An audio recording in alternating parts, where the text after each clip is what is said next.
Books can be viewed as food for the mind. Stop reading them and your brain can become anemic. Read junk and your thinking can become malnourished. But handle your diet of books well and your lifelong learning never stops.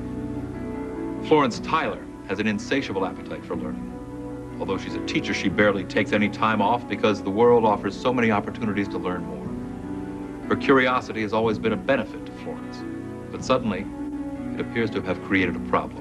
And now she's about to learn something even her curious mind could never expect.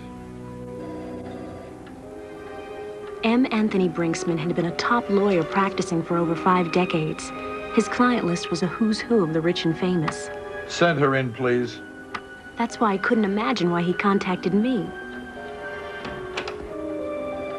Mr. Brinksman, this is Miss Tyler. How do you do, Miss Tyler? I'm M. Anthony Brinksman. Hello. I agreed to meet with you, Mr. Brinksman, but I still don't understand why you couldn't tell me what this was about over the phone. Is this a deposition, or am I in some kind of trouble? Have a seat. A very serious situation has arisen. I need to make certain inquiries on behalf of one of my clients. Look, I don't have much time. I have to pick up my son from the babysitter, and they'll charge me if I'm late. I understand. Please sit down, Miss Tyler. Are you familiar with a gentleman by the name of George Randolph Parker? Should I be?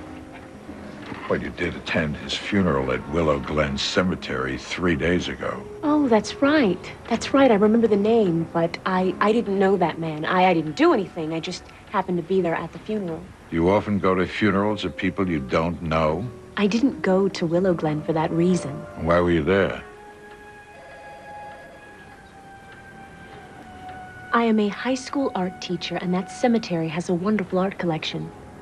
Not many people know that. I'm familiar with the collection. Now explain exactly what transpired.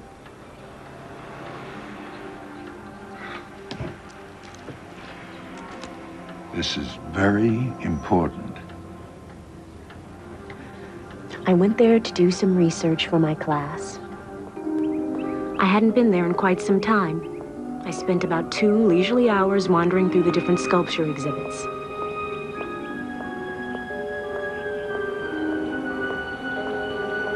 I was on my way back to my car when I noticed a beautiful old chapel. It just had the kind of architecture we were studying about in my class. Let me understand something. If you had already finished your research, why didn't you just leave? I was struck by the chapel's old English architecture, and I wanted to get a look inside. I feel like I'm on trial here or something. Please continue. No, I want to know what's going on. I'm sorry, Miss Tyler, but my client was rather eccentric. There are certain issues that must be resolved. Now, please continue. Like I said, I wanted to see the inside of the chapel. The moment I entered, a very special feeling came over me. Almost like I was meant to be there. It had a lovely decor, quiet and serene. It's always been amazing to me how something so simple could be so beautiful. I suddenly realized that I wasn't exactly alone. There was a funeral coffin set up in front of the altar. I saw the open casket, and I felt compelled to pay my respects to the deceased. Good afternoon. Please be seated. Oh, I'm sorry, but I'm not here for the funeral. It's time to begin the service. Obviously, the whole thing felt very odd to me, but I felt so sorry for the deceased. There was no one else there to pray for him, so I decided to stay. We are all gathered here today to say a final goodbye to George Randolph Parker, a man who lived his life by his own rules, regardless of how others felt. So the only reason you stayed was because you felt badly that no one else was present? That's right. The poor man obviously had no family, and I thought he might have been homeless. Yes, well, Go on. The minister finished his service, and I remember saying a quiet prayer for Mr. Parker.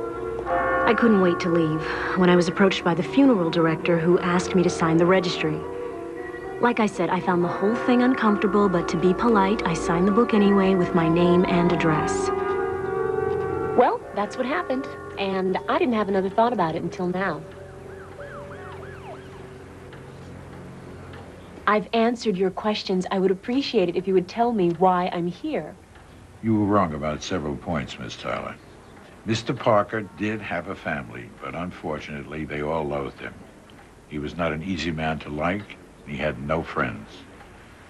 But he wasn't homeless, nor was he indigent, by any means.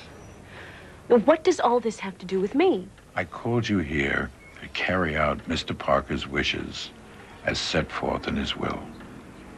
His estate was to be divided among whomever attended his funeral. What are you saying? And that you are the only person in attendance, you will be the sole recipient of his entire estate. Mr. Parker's net worth at the time of his death was $34 million.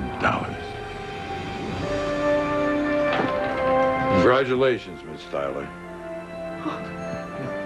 I believe that now you can pay your babysitter's overtime. Oh, thank you. Oh, my dear God, thank you.